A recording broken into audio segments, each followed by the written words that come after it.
Podcast Evolved, your home for Halo. Welcome, Spartans, to Podcast Evolved, your home for Halo. I am your host, Oren, and with me this week we have Krista. Hey! Aaron. Hi. And David. Hey, hey. And this week we're going to continue our character dossier series with the two Didacts, the Ur-Didact and the IsoDidact. If you don't know, there are two Didacts. One of them is in Halo 4, and we will tell you which one that is and all about the other ones, of course. Spoilers for the Forerunner saga, but that's fine. We talk about it all the time. But before we get started, a few housekeeping. If you're new to the show, welcome. This is Podcast Evolved, and it hosts a variety of shows. This is our main show where we report on Halo news, Halo lore, and talk directly to you, the listener. We have our other shows, Halo Headlines, Builds with Blocks, Halo Book Club, and Mission Debrief, which Mission Debrief is currently doing their 20 for 20 series on our YouTube channel, if you want to check that out. And we do have a partnership with HCS Pro Talk, where Will and Josh discuss the latest information within the competitive Halo scene with an emphasis on community every single week. So shout out to those guys, they're amazing. We love working with them and hearing all the latest competitive news. You can learn more about our shows and HCS Pro Talk on our website, halopodcastevolved.com. If you're already a fan of the show, we ask that you rate us and leave us a review. We greatly appreciate all the feedback that we receive from our listeners to just improve the quality and the quantity of our shows. We would like to take this moment to thank all of our patrons for their continued support. Thank you guys so much.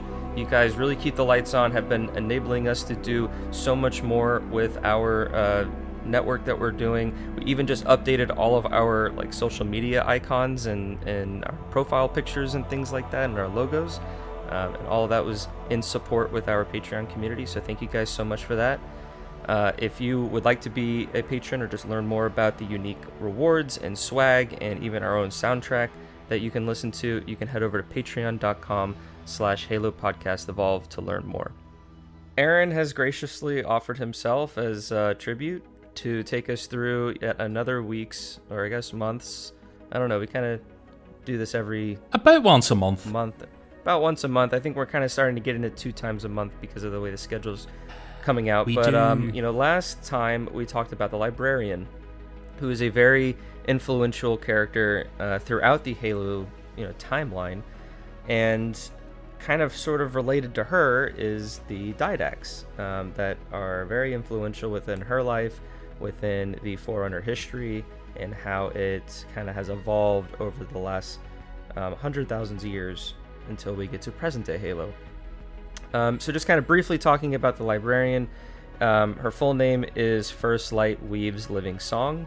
She married the Ur-Didact, responsible for setting up a conservation measure to ensure repopulation of the galaxy after Halo events. She discovered the true fate of the precursors. She's a guiding influence of the re-evolution of humanity. She, in turn, created the IsoDidact, which I think we'll get into in today's episode, and secretly bred a new precursor race on Bastion. And, oh wow, she trapped the Ur-Didact on Requiem after he went mad. And then we stumbled upon him in Halo 4. And directed Spark to eventually take over Bastion and send the new precursors on their way to reseed in a neighboring galaxy. So we go into much more detail, talk about who she is, how she's influenced all the different characters that she's interacted with, because she kind of touches a lot of different characters through the Gaishes and other methods of the Forerunners throughout the Halo history. So definitely check out that episode, and I will now turn it over to Aaron, who will guide us through the Didacts. Oh, there's a lot to do here. And a lot of this, as you can tell, even from the librarian's little brief recap there, it all ties together, so we can skip some bits because we've already covered it, which isn't too bad. So I'm going to do this with Ur-Didact first and then IsoDidact, because originally I was going to try and do them both together, but it gets very confusing. So we're going to go with original Didact and then copy Didact. So first up, Ur-Didact. Some facts. His name is Shadow of a Sundered Star, which is quite a cool name. That is a pretty wicked That name. is so dope. Like, it's a good That is metal the band coolest sort of a thing. name. Oh, it so is. So he was born in 110,225 BCE. His possible death, we'll cover this near the end, could have been the 26th of July, 2557. He is 3.5 meters tall, or 11 foot 4. He's 360 kilos, or 970 pounds. He has dark... Yeah, he's a big chunky boy. He has dark brown hair, red eyes, and his rank was Protector of the Ecumene. Fun fact, by the way, the dark brown hair and red eyes are his final form after he attempted to make himself immune to the Composer. Before that, he looked different. So, because it only dawned on me in doing the research for this, when you go on Halopedia, they have two pictures for the Didact. They have the one from the terminals in Halo 4, and you think he looks nothing like the Didact we fight in Halo 4, and then you realise it's because he's older and he hasn't mutated again, so he looks a bit more normal Forerunner. And then he has that weird vampire thing going on in Halo 4 that we'll get to later.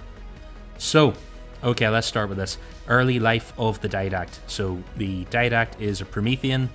He's a member of the most powerful class of warrior servants.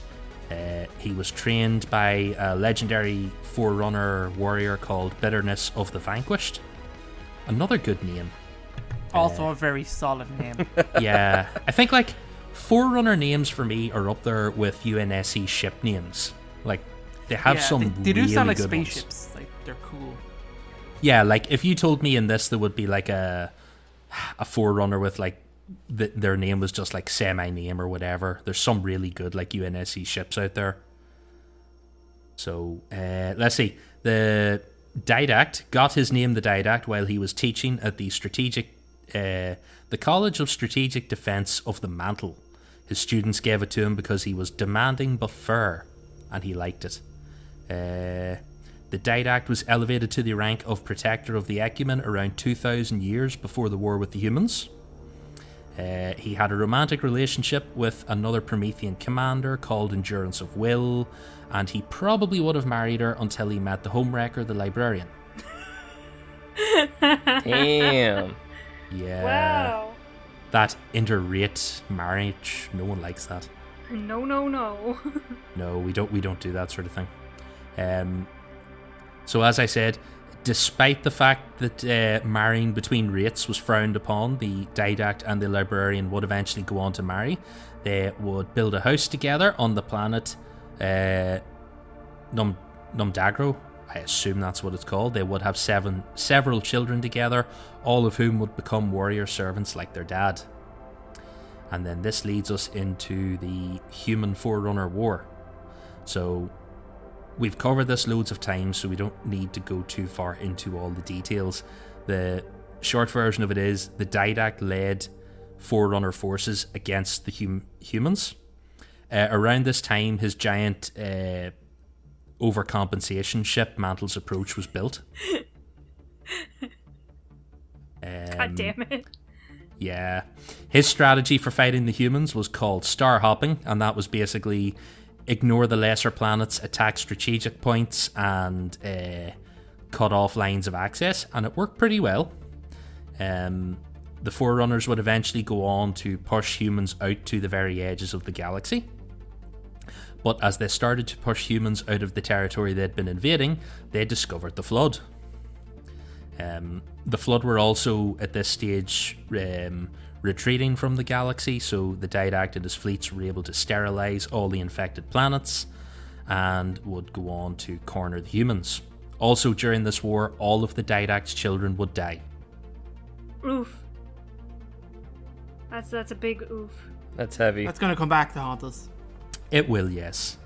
The final battle of the Forerunner Human War took place on Sharam Hakor. The Didact, while he was there, discovered a capsule that contained a creature called the Primordial. He had a brief conversation with the Primordial, and then he locked it up again. And he told no one what was said, not even the Librarian. he wanted to protect them from being freaked out. Fun fact, the only other people to ever talk to the primordial at that point were ancient human scientists who all committed suicide immediately. Oh, that's not good. That's not a good sign. No. So whatever he said was fucked up. Following the end of the war, the Didact advocated for a policy of vigilance and research regarding the flood, because that would be wise. He also proposed the construction of shield worlds, and his theory for fighting the flood would be spread shield worlds out across the galaxy, use them to monitor for the return of the flood, and then take his forces and hop between shield worlds to fight the flood. Which is probably a pretty good plan. It was a pretty solid plan because you could also hide in your shield worlds and take them into slipspace so that the flood couldn't get you. Like, it would turn into a game of galactic whack-a-mole, basically. And they would also serve to protect the Forerunners living in the galaxy, because you could all live inside the shield worlds. It was actually genuinely a good strategy, but Faber, the master builder, fucked it all up. He instead proposed galactic super weapons that would be used to wipe the flood out. And the Didact was not very happy about this. He considered it an affront to the mantle. There was a big back and forth between them, but eventually the master builder would convince the council to go with the Halo plan. And the Didact was... his defeat was finalised in 98,445 BCE. And he was ordered to turn all his information over to the master builder, but he refused and instead went into hiding. So he hooked up with the librarian, she put him in a cryptum and then hid him. And with a slight sense of irony, she hid him on Earth with the ancient humans that had been de-evolved after the war. So she hid him in a place called Jamunkin Crater. And there he slept for quite a long time until a young Forerunner manipular called Born Stellar Makes Eternal Lasting came to Earth in search of treasure, found some human friends, and woke him up. The Didact, upon awaking, triggered a lot of things, and a big Forerunner fleet appeared on Earth looking for him, but the librarian had hidden him with a... what do they call it? A baffler. Not a That's cloaking a good name. device. It baffles them. It's perfect. It has a very Doom ring to it. There's something about it. I feel like you expect battlefields in Doom. Or Dune. Why do I always say Doom? Dune. Doom's the one. D-U-N-E. D-U-N-E is the one with the sand and worms. Doom is the one with demons. I keep Very making that different. mistake all the time. Yes, definitely. The Forerunners weren't able to actually get the Didact because the librarian also hid a ship in his crater. The mountain in the middle of it grew into a Forerunner ship. He used that to escape. He would eventually take Born Stellar and his little human friends to Churum Hakor, and he would look around there to find out that a Halo had been tested and that the Primordial was gone and all the precursor artifacts were destroyed. He then realised while he was there that Chakis and Riser had memories of ancient humanity that were triggered when they were on Churum Hakor. So he realised the librarian left those in the humans, and he decided to take them to see could he trigger more memories, and he took them to visit humanity's old allies, the Sanshayum. He pretty much took them all on the worst field trip ever. Yeah, it really wasn't a great way to do things, because it goes quite badly for a lot of them. Yeah, I don't think anyone comes out of that entire encounter very happy. No one's very happy with the end of that. No, definitely not. The Sanshayum, they're quarantined in their system. They didn't get de-evolved like the humans, so they were treated a little more leniently. On the way to go and visit them, he does a thing with Born Stellar called a brevet mutation. What this basically is normally as a teenage Forerunner, you would carry out a mutation with a human, or with a human, with a Forerunner family member, and it kind of guides your mutation into your next form.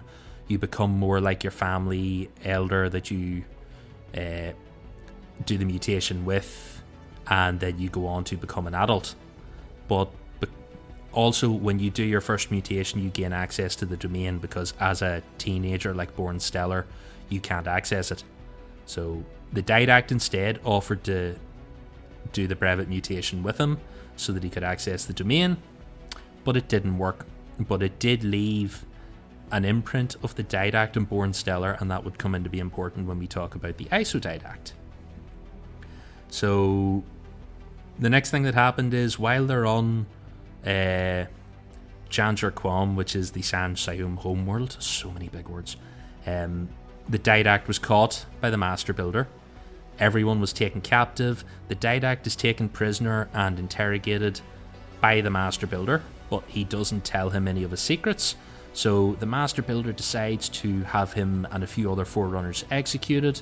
He puts them on a broken down Forerunner ship and leaves them in a flood infected solar system in stasis. And then that takes us on to like what would be the most influential part of the Ur-Didact's life, and this is the burn. So the Didact wakes up because there was a fault in his stasis bubble, so he wakes up on the ship and realizes he is trapped. He also realizes there's no armor and weapons. He finds a security guard there called Sharp by Striking, and they explore the ship together, and they find there are two other Forerunner prisoners.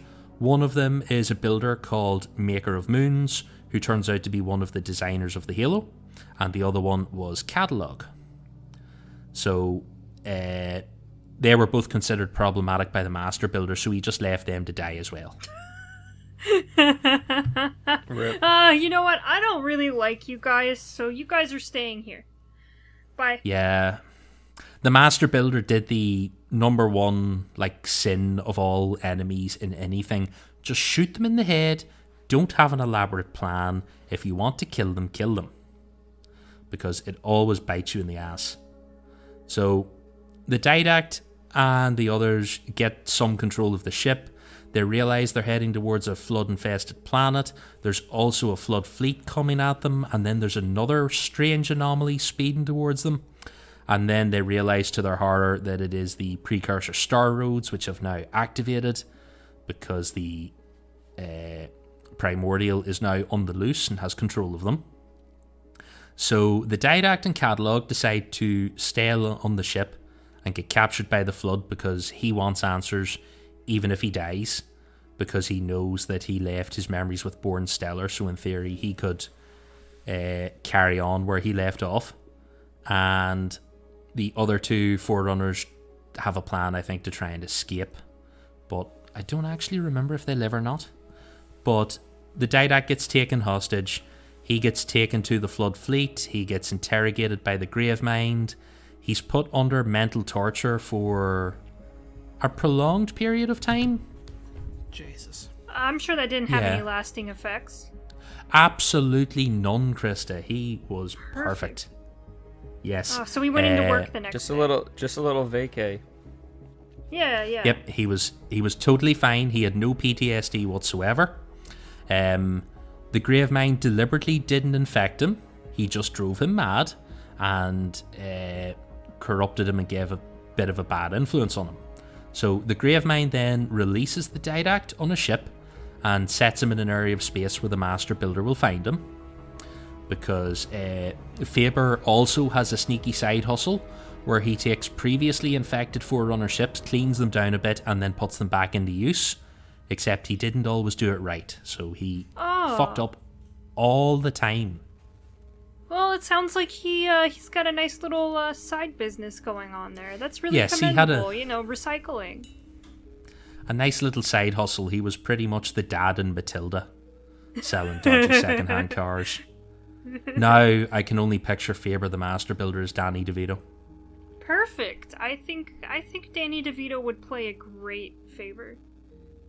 Yeah, that's done weird things to how this is going in my head now. So the Didact is taken back to the Ecumene, to the Forerunner Council, and he is forced against his will to relive his memories of his conversation with the Grey of Mind. He had managed to repress some of the memories, but this brings them all back to the surface and causes even more PTSD. Oh. Because, why wouldn't you just torture him more? And then not give him any therapy whatsoever. So, the Ur-Didact then has his privileges restored. Also at this stage, we're not covering it yet, but the IsoDidact was doing his job at the time. So, it's kind of weird because the Ur-Didact gets his privileges back, but he doesn't get his old job back. The IsoDidact gets to keep that. So, the Ur-Didact now has a little bit of free time in his hands now that he's unemployed. He goes off to Requiem and starts to sulk and brood in his bachelor man cave. Alright, that's relatable. I like that. Yeah, and because he was interrogated by the Grey of Mind, he knows the Grey of Mind knows all of his thoughts, so he comes up with some new strategies to fight the Flood, because obviously the Flood know his old strategies and they're not going to be any good. So he gets a hold of a composer, and he comes up with the fantastic idea to compose his Promethean soldiers, put them in the bodies of knights, and get them to fight the Flood. Wow, that's a great workaround strategy that doesn't hurt anyone. Well, it didn't hurt the Prometheans because they volunteered, so it turns out you can be composed pleasantly, but as we're going to learn in Halo 4, the Didact turns that switch off whenever he's composing humans. It's just like a little switch on and off. He's like, pain or no pain. He's like, you know what? I'm switching this to pain. You guys have been mean to me. Yeah, who wants to put the safety switch on for the humans? Yeah, so no morphine for you. No. But he had some success with this plan. So it actually worked. His group of composed Prometheans were actually able to beat a Flood fleet in battle, but he quickly realized he didn't have enough of them. So he started to ponder a new plan. And this takes us to... it's called Reunion here, but I call it They Definitely Had a Threesome. Oh, wow. Damn. Yeah, so this is 4 years after his return. There is a meeting arranged between the Ur-Didact, the librarian, and the IsoDidact, so she now got 2 husbands. Damn, girl. Yes, unfortunately, well, they don't say it in the book, but I assume there was a threesome and then things got weird. The reunion turns sour. The Ur-Didact starts to huff. He's arguing with the librarian. He's arguing with the IsoDidact. He doesn't think the IsoDidact's doing a good enough job. He's a poor copy. He then goes off to sulk. Oh, before he goes off to sulk, he realizes that he's figured out that the humans never had a cure to the Flood. The Flood favoured humans and retreated from the galaxy. He then, in his head, decides that the librarian favouring humanity as well is a betrayal, because if she favours the humans, then she favours the Flood. That's how the logic works in his brain. That's great logic. Wow. Yep. So he goes off to the other side of the planet, and there's one precursor artifact there, and he sulks at it. The IsoDidact follows him to have some words. They're about to have a fight, and then the Flood appear, and they invade the planet. So the IsoDidact, the Ur-Didact, and the librarian are forced to flee and go to the last safe point that the Forerunners have, which is the Greater Ark. So they head there. When they get to the Greater Ark, the Ur-Didact, which is Old Didact, stays on Mantle's approach and huffs some more. He's become very mopey and moody. As the Ark is attacked, they ask for help. The Ur-Didact says no. He has another thing to do, and when he's done, he's leaving. And it only turns out after the fight that they figure out his plan was to compose all of the humans on Omega Halo and turn them into more Promethean knights for his army. So the librarian tried to stop him, and her little ship is no match for Mantle's approach, and she gets swatted aside. He composes the humans, he leaves. She's very upset. She follows him back to Requiem, and this will take us into the start events of Halo 4. She gets to the planet, she basically overpowers him, stuns him, chucks him in a cryptum, and locks him up in Requiem. Her plan is that she will leave the Knights to guard the planet and make sure that no one releases him before he's cured. And she puts him in stasis in the cryptum, and he will stay there for tens of thousands of years and meditate with access to the domain, and that will cure his PTSD. And when he eventually comes out of stasis, he will help humanity to ascend and take the mantle. And she left the Genesis key there with him, and it would all be fantastic. Brilliant plan. Nothing can possibly go wrong. Of course, yeah. And then we have Halo 4, and everything goes wrong. Oh. Goddamn Halo 4. Yeah, I'm not going to go too deep into the events of Halo 4 because we have all played Halo 4. The short version is Chief and Cortana adrift in space, arrive at Requiem. They are guided to Requiem. They don't arrive there by chance. It's very much deliberate.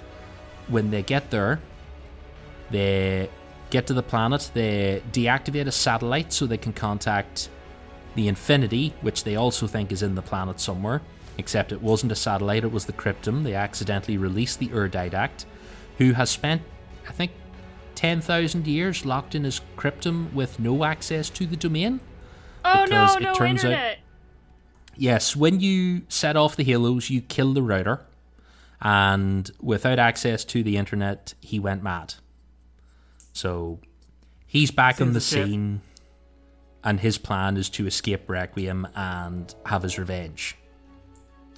So we all know how Halo 4 goes. He composes New Phoenix. Master Chief hits him with a grenade, sends him off into the slip space vortex, and Chief saves the day. And then that takes us to the final time that we see the Ur-Didact, which is in the Escalations comic, The Next 72 Hours. And I'll vaguely go over this because we covered this a couple of times, including a book club you can go and listen to as well. But the short version of that is the Didact gets spun out of the slip space portal on the Well of Souls, or whatever it's called. He encounters humans on which Halo is this? No idea. 3. It's, yeah. 3. Yep. He murders Black Team. Oh. He then goes to the Composer's Forge. There's a portal that takes him from the Halo to the Composer's Forge, which is on a shield world. He wants to take the Halos and go finish his job and compose Earth. But Blue Team are sent to the Halo, they investigate it, they have a fight, they kick his ass. In the end, they kill him by dropping the control room of the Halo onto the Composer's Forge. And it was left a little vague in the comic because I thought it looked like the Didact burning up in a ball of flames. Some people thought it looked like the Didact being composed. But we actually have some information that clears this one up. So, in the Halo 5 Guardians fight or Forge Didact toy description, it states not all visitors to the domain are strangers. And in the Halo adult comic book or coloring book, it also states on, I think, like page 41, after his defeat by the Master Chief and imprisonment in the domain, the Didact reflects on his memories of his wife, the Librarian. So it does appear that yes, the Ur-Didact was composed and now resides in the domain. And that is pretty much the last time we see him. So, okay, that's the first one. That's the Ur-Didact. There is a chance, yes. There is, I think we've discussed it before, there is artwork out there, concept artwork from 343 of a partially reconstituted, like very broken down mechanical didact with a cool cloak and all. He looks like he has bits of Forerunner mechanical body and bits of hard light. Didact. Yes.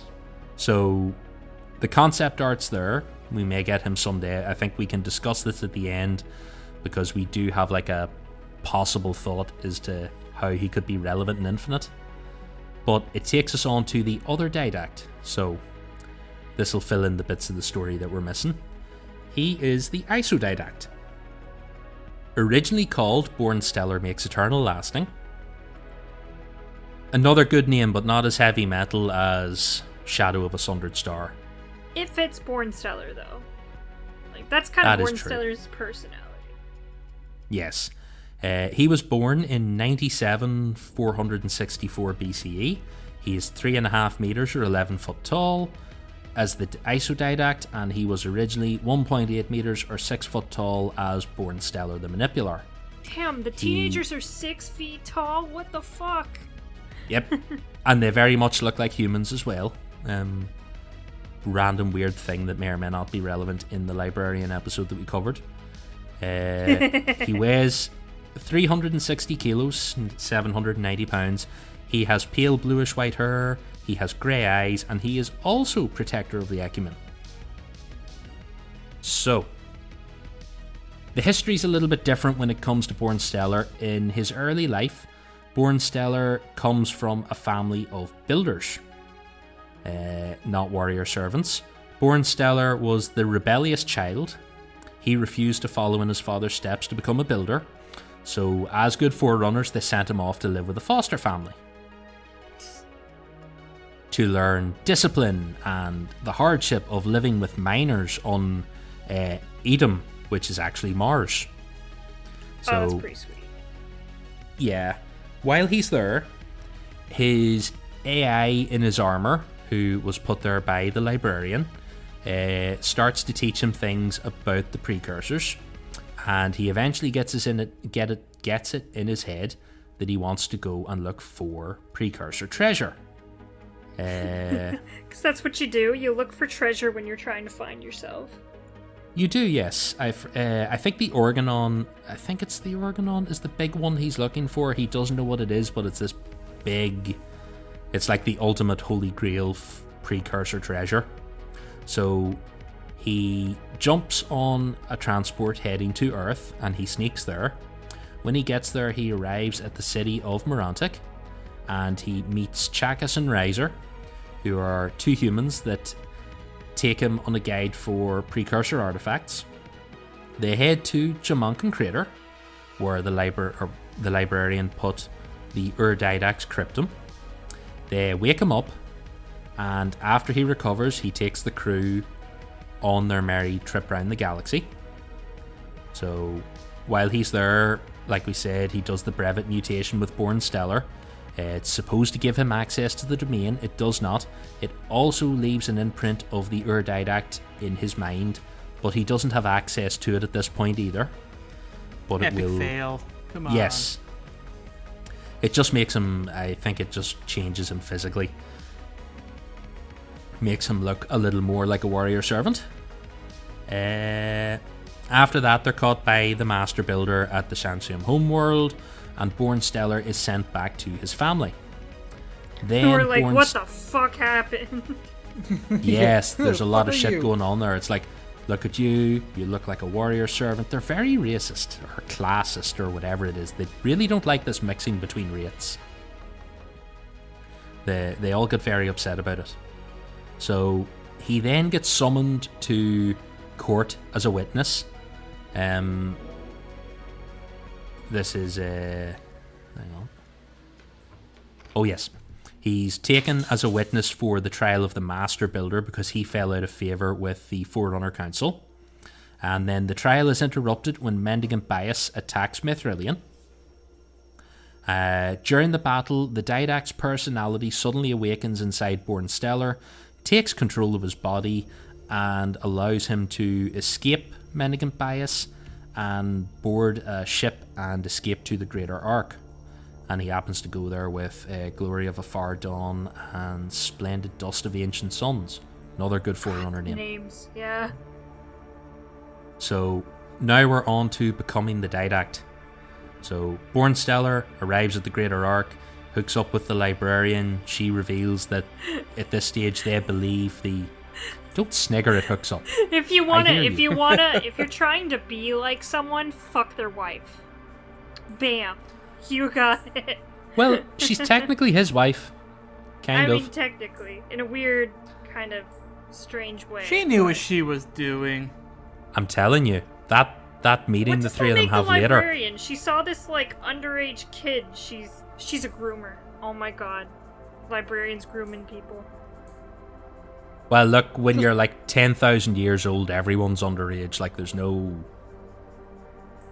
winning at that point. I mean, it's still... Don't shame their culture, Krista. Oh, I'm sorry. Yeah, don't You weren't kink there, shame Krista. her. You weren't there. Okay, I won't. I'm sorry. Right, so what have we got now? Yes, at this stage, the librarian thinks that the master builder executed the Ur-Didact. He's in the burn being tortured. So the Ur-Didact's personality imprint on Born Stellar takes over. He becomes the reincarnated Didact, and he promises he will return control to Born Stellar when it's all over. That was a lie. It's never over. No. But then the IsoDidact goes and does some cool shit. He tracks down Installation 07, which is under the control of Mendicant Bias and the Primordial. And that is Primordium in the Forerunner trilogy. His fleet intercepts the Halo ring while it's on collision with a planet, or collision course with a planet. He deactivates Mendicant Bias. He then saves the Halo and its research data. He does that he gets to the control room and he finds out that Mendicant Bias hooked up a load of partly flood-infected beings and ancient humans to the control system, and he was going to use those as sort of like organic processors to control the Halo. So the IsoDidact takes control, guides the Halo around the planet. It's a cool scene. The Halo suffers massive damage. But then to be clear, like, the planet goes through the ring itself. Yes, it's really cool. It's a cool image, yeah. These are the old original Halo rings, which are like 40,000 kilometers across. So they're much bigger than the rings we have in modern day Halo. So it slips over the planet, suffers massive damage, and then he instructs the Halo to like scale down to 10,000 kilometers across, and then it's going to be implemented into the new Halo array. So that Halo is decontaminated and sent off to the Greater Ark. Chakas ends up being mortally wounded on the installation, and his body can't be saved, so the IsoDidact decides to turn him into a monitor. Yay! Sound guy. Yep. His job will be to look after the librarian's humans on the Ark. So, not the worst job. No, that's a pretty good job.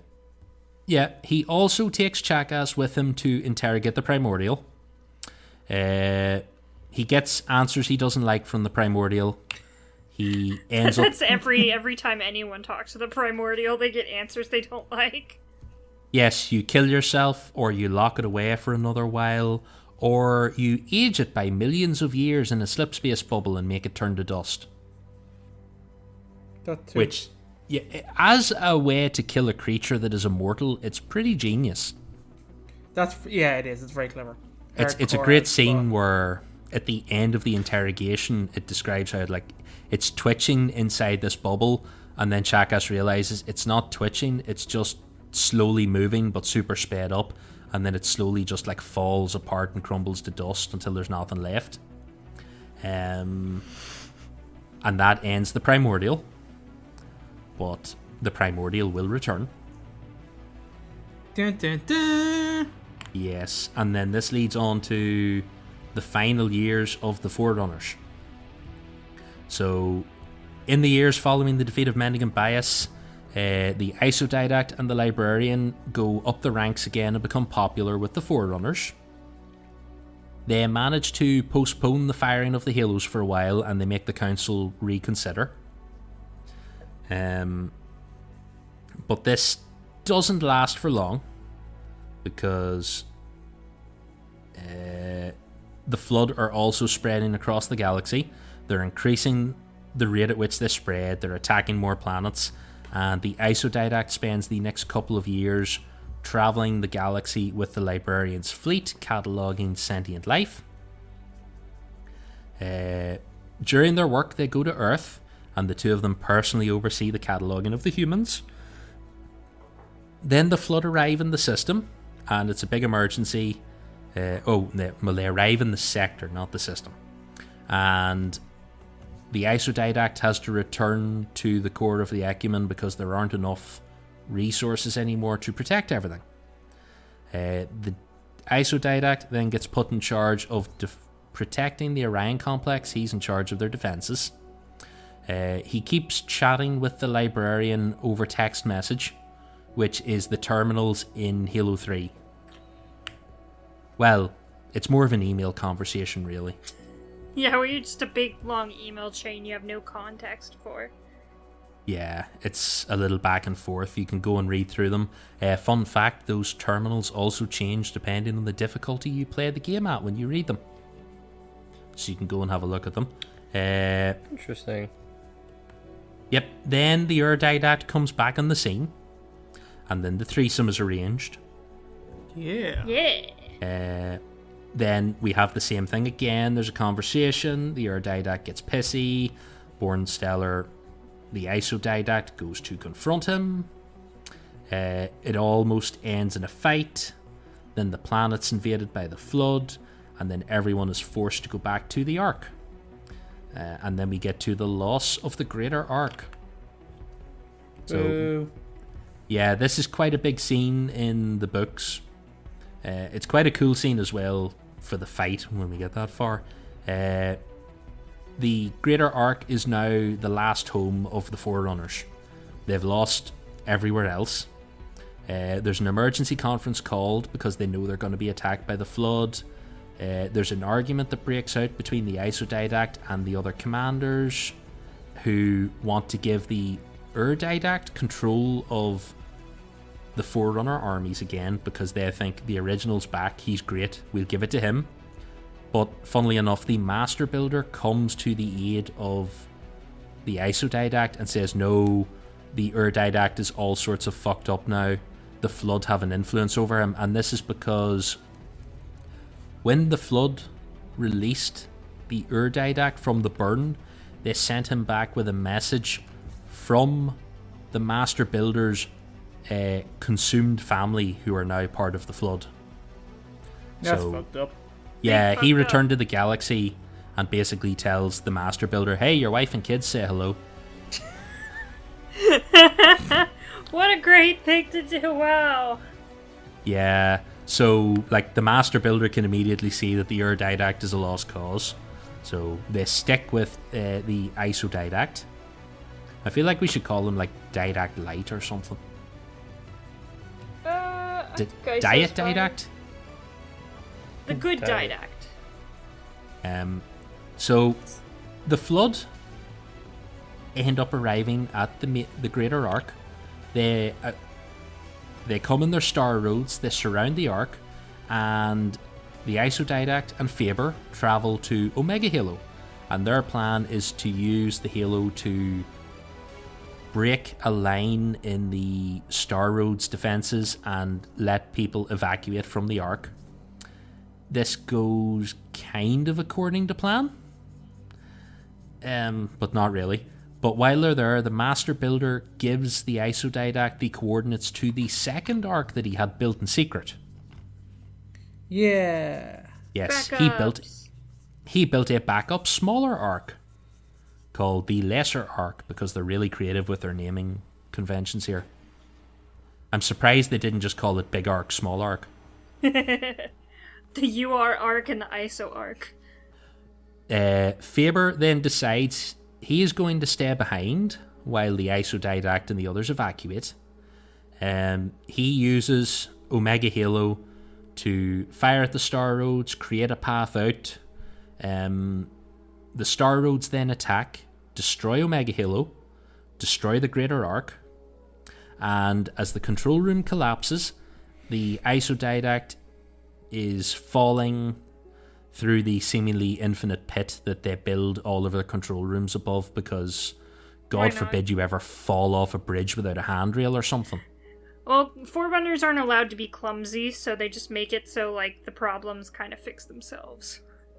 Yeah, it's maybe not the best design, but conveniently enough, as he's falling to his death, Bornstellar's personality surfaces and takes over his body, and then he loses consciousness. So Bornstellar's like moment to come back and take control is as he's falling to his death. But luckily he's for the like, here you go. You can have your body back now. Yeah, it really will. Yeah, I don't want to experience death, so have it back, kid. But nice. luckily enough, Chakas, Monitor Chakas, manages to save the IsoDidact. He catches him, takes him aboard his Gargantua class transport, where he saved a load of human specimens from the Greater Arc, and they fly to the Lesser Arc with the last of the Forerunner evacuees and all the rest of it. And then we get to the firing of the Halos. So at Installation 00, the Didact assigns the monitors for each Halo, gives them their names. He renames Chakas to 343 Guilty Spark and gives him Installation 04. He then deploys the Halos throughout the galaxy, and then he goes to the Citadel, where he prepares to eventually fire them. Also, to buy some time during all of this, he has offensive bias sent out with the last of the Forerunner fleet to intercept Mendicant bias and try and stop them from reaching the Lesser Arc and destroying it. Offensive bias would in fact go on to win. So, in the final moments before the activation, the Didact exchanges a number of messages with the Librarian. As we covered in the Librarian's Dossier episode, she went to Earth in an effort to draw the Flood away from the Ark. She went there and broadcast her location. There's a back and forth series of messages where the IsoDidact tries to convince her not to go through with it. She says no. He then tries to send a rescue party, but they're intercepted by Mendicant Bias's fleet and killed. So he has no choice but to activate the Flood, or the Halos. So there's like a sad sorry message and then zap, and that's the end of all life in the galaxy. And funnily enough, that is how Mendicant Bias gets defeated, because when the Halos activate, they kill all of the Flood forms on his ships, and then he loses control of a good chunk of his fleet, and Offensive Bias is able to wipe him out. And then he cuts him into 3 pieces. He chops him up and decapitates him, and then they have a trial. So the IsoDidact holds a trial. He decides not to destroy Mendicant Bias. Instead, he entombs him on the Ark and leaves him to contemplate atonement. And that is where he is to the present day, because no one will fucking go and dig him up. And he continues to be there when we need him. He's just there. He's there when we need him, Aaron. Also, in the terminals in Halo 3, the second page of the terminals is always a series of messages from the shard of Mendicant Bias that was on the Dreadnought.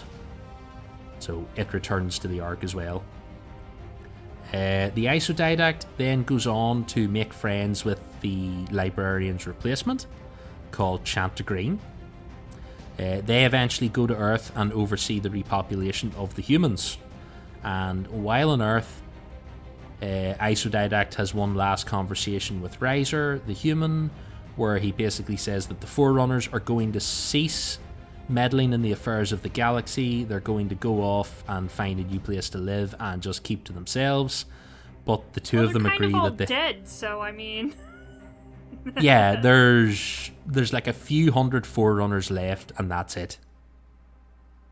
So they're going to go off to another galaxy and maybe someday like meet up with humans again, and everyone will hopefully get along a bit better, but who knows? After they leave Earth, it takes a couple of centuries to repopulate the galaxy. During that time, Born Stellar and Chanticleer hook up and get married. Hey! Because Yay. if you can't have the other guy's wife, the best thing to have is a replacement. True. But at least this isn't as dodgy. This is the replacement marrying the replacement. So, Much better. yes. Oh, yes. The Forerunners are finishing up. I think they're repopulating the Sansayon planet. And Born Stellar remembers he got one last voicemail from the librarian before she died. But he thought it was a trick from the Flood, so he never listened to it. And this takes us into the story of Promises to Keep. That is one of the stories from Fractures. So, the short version of that is the librarian reveals to the IsoDidact that when they fire the halos, they're going to destroy the domain, because the domain is actually a creation of the precursors. And halo arrays destroy precursor technology. So, she tells the IsoDidact that the domain is located on Mithrilian, and they're going to have to go there after the halos are activated and try and fix it. They have to Because reboot she's the also- server. Yes, they've got to reboot the server because she's realised she left the Ur-Didact locked up with no internet. So, the short version of this story is they go back to Mithrilian. They are confronted by Abaddon, which is the AI that runs the domain. It's pretty much what he is, isn't it? Or it. Yeah. It's like the... It makes like the Mendicant keeper. Bias... It makes Mendicant Bias seem like Virgil by comparison to what Abaddon is in terms of AIs. Abaddon wants to judge the IsoDidact and the other Forerunners for crimes against the Mantle, but they manage to evade that, and eventually a Forerunner called Growth, through trial of change, sacrifices herself to merge with what's left of Abaddon and the domain and eventually restore it. Cool. So that's their job finished. The galaxy is repopulated. They all decide to go off to other galaxies to live peacefully and not interfere anymore. Born Stellar and Chanticleer go off and settle down together. They have a child and they live like a quiet, relaxed farming life. They basically just play Stardew Valley for the rest of their lives. Yeah, Nice. that's what they go off and do. But they do hint at the end of that story that the planet they're on, they kept their ship, they kept their armor. It's the Audacity, it's the librarian ship, but it's there, so he has the potential to come back someday. And then the only other thing to mention about the IsoDidact is that 100,000 years later, a record referred to as the Born Stellar Relation, which is basically Primordium, the audiobook, is discovered by the UNSC. It was a record kept by Catalogue. They find it on Trevelyan, and it's basically the basis of all their knowledge of Forerunner society. And they compare a lot of that with the records that Guilty Spark has in Primordium, because you get a lot of back and forth with the UNSC guys where they're like, how the fuck are these halos this big? We've never seen halos this big before. And you're like, lads, it's in the diary. Don't argue Read the with book, us. guys. Come on. Yeah. So that is pretty much where we are now. The IsoDidact, in theory, could be alive. The bit of the story where he's on the planet with Chanticleer and their son doesn't have a date. We don't know when it is. We don't know where it is. So he has the potential to reappear someday, just like the Ur-Didact. And that is the two Didacts. Man, that's a lot of Yay. things. That's a lot of stuff. Jesus. There's a lot Good to work. cover, yeah. So, the question we have in all of these dossiers is, how do we think this might potentially relate to Halo Infinite? So, I don't think we're getting any Didact stuff in Infinite, to be honest. No, but they're both still on the table to potentially show up at some point in the Halo universe. I mean... They'll open a book for sure, but a game, I don't know. Well, we still have the question of who the Harbinger is. And... Yes, it's got the most potential to be possibly the composed Ur-Didact. Like, that's a theory a lot of people have, is that the Harbinger could be him. I'd be okay with that, just because having the Ur-Didact back would be so cool. He's such a great character. Yeah, it would be cool to have him back, and like, it's not a new character. It links back into Halo 4 again, ties them into the rest of the Reclaimer games, so that end of things would be cool. Plus, like, it's a good character and a great voice actor. Yes. Yeah, for sure. And it would be nice to get him back. And if Cortana is seemingly out of the picture in this game, and you need like an AI adversary, it's either that or the Harbinger is the Warden Eternal. Like, those are your two choices. And to be perfectly honest, they're both cool Forerunner characters, so I wouldn't mind if it was either. Yeah, I kind of got sick of the Warden Eternal from Halo 5 just because they've overplayed him. Yeah, for sure. Yeah. That's why, personally, I think, like, if it's gonna be anyone that has the potential to be the Ur-Didact.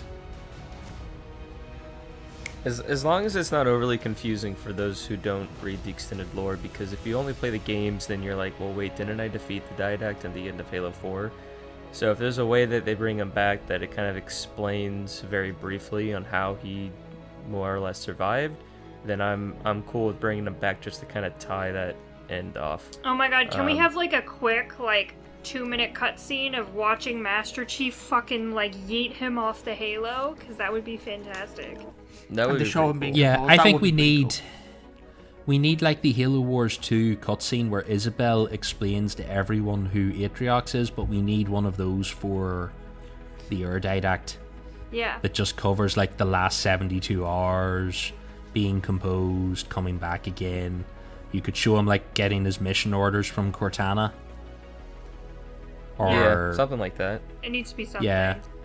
But other than that, I'm kind of okay with them just being more or less just somewhere randomly in the universe. Hiding somewhere. It leaves it slightly open, but it's like, well, if we never talk about them again, then it's just like, okay, well, that was their story. Yeah, you know? I think the only other place you might get Ur-Didact interaction of any sort would just be audio logs. Like, they're talking about audio logs playing a big part of the game. If you had logs that were him inside the domain, like talking to himself and ranting and raving, like stuff like that would maybe be cool. Perhaps. So, yeah. And like, maybe that's all the Harbinger Possibilities is. are Maybe there. it's not a physical character. Maybe it's just like a voice. You know, you don't actually have to have the Didact back. You could totally just have, you know, the Harbinger as a voice from the beyond, telling them what to do. But do we have any other thoughts on ways that the Didact could relate to Halo Infinite? Do you think the IsoDidact is going to come back and fuck everyone up? No, I don't think so. The IsoDidact would be so much harder for them to explain without having like a huge like thing. He's just going to appear in the galaxy with a straw hat and a check shirt and like a pitchfork. There you go. Get off my property. This is my farm. Nice. Well, right then. Thank you very much, Aaron, for that extensive dive into the two Didacts. Next time, I believe we're talking about Atriox and other banished leaders that we know about, anyway.